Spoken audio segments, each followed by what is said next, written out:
La plupart des étudiants font la même erreur. Ils mettent la même énergie, quelle que soit la matière ou la tâche à faire. Alors que quand tu es étudiant, tu as tout plein de trucs à faire. Réviser maths, revoir le vocabulaire en langue, relire ton cours de chimie. Si tu continues à mettre la même quantité d'énergie dans tous les détails, tu vas aller droit dans le mur. C'est pourquoi je vais te montrer une méthode pour éviter ça. Je parle bien évidemment de la loi de Pareto. Cette méthode doit son nom à Vilfredo Pareto, qui était un économiste italien qui s'est rendu compte que 20% des riches en Italie détenaient 80% des terres. Après quelques recherches, il a remarqué que ce principe est applicable dans tous les domaines. En économie, 20% des clients rapportent 80% des revenus. Sur YouTube, 20% des vidéos font 80% des vues. En langue, 20% du vocabulaire constitue 80% des discussions. Petit tips, si vous voulez apprendre une langue, apprenez les 20% du vocabulaire qui constituent 80% des discussions. En résumé, 80% des résultats sont obtenus par 20% du travail. Si vous préférez, 20% des causes provoquent 80% des conséquences. Bien sûr, il y a toujours des exceptions où la loi de Pareto ne s'applique pas.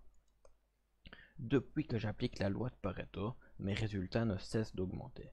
Mes copains me disent à chaque fois, mais comment tu fais pour étudier 1 heure et avoir 80%, alors que nous on travaille 5 heures et on se retrouve avec 60%. J'applique simplement la loi de Pareto. J'étudie les 20% du cours qui vont me permettre d'avoir 80% des résultats. Vous allez me dire, c'est bien, on connaît la méthode, mais comment l'appliquer? Je vous explique ça tout de suite. Tout d'abord, ça peut paraître bête, mais il ne faut pas l'oublier. Combien de fois j'ai changé de sujet lorsque j'étais en train de faire mes recherches, parce que j'ai vu un truc qui pourrait être bien. Après, j'en ai vu un autre, et ainsi de suite.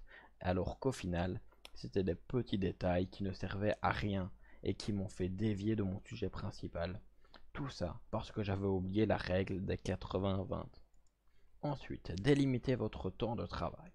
Selon la loi de Parkinson, tout ce qui n'est pas réduit dans un espace défini termine dans une pente infinie.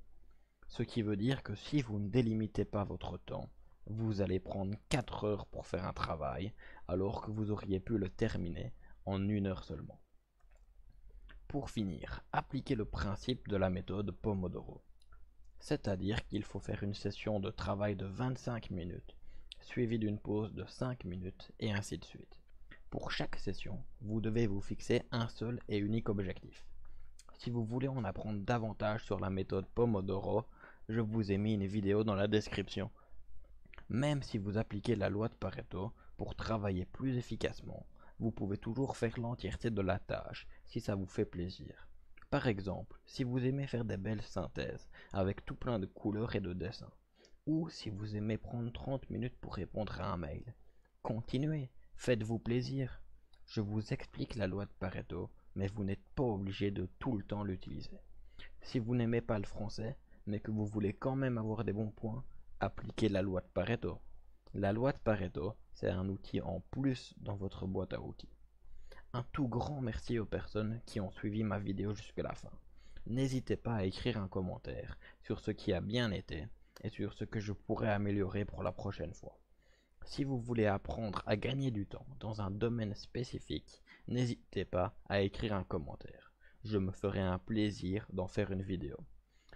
Passe une bonne journée, c'était gagner du temps. Allez, ciao!